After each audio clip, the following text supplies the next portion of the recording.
Polisi menangkap dua warga Kabupaten Merangin, Provinsi Jambi, tersangka penculik anak usia 4 tahun asal Makassar, Provinsi Sulawesi Selatan bernama Bilkis.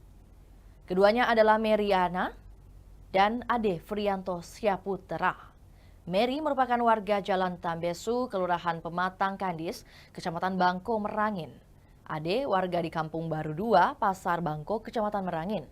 Dilansir dari Tribun Jambi, Ade terkenal supel dan ramah di lingkungan tempat tinggalnya.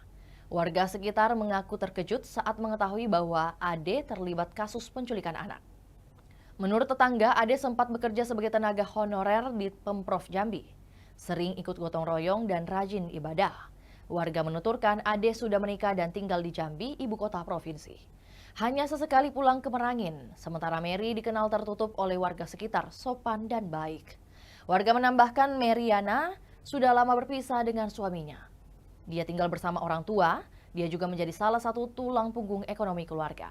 Kini kedua pelaku ditangkap polisi. Polisi menduga mereka merupakan bagian dari jaringan perdagangan anak lintas provinsi yang menjual korban hingga ke wilayah Jambi.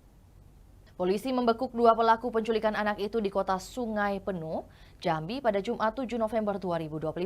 Mereka ditangkap di sebuah penginapan di dekat Masjid Raya, Kelurahan Pasar Sungai Penuh, oleh tim gabungan Satreskrim Polrestabes Makassar, Satreskrim Polres Merangin. Meriana dan Ade membeli korban setelah diculik perantara pertama di Makassar, lalu dibawa ke Jambi untuk dijual senilai 80 juta rupiah ke suku anak dalam atau SAD. Itulah tadi berita hot news kita pada hari ini. Saksikan berita hot news lainnya hanya di kanal YouTube dan Facebook Tribun Timur. Download Tribun X sekarang. Menghadirkan lokal menjadi Indonesia.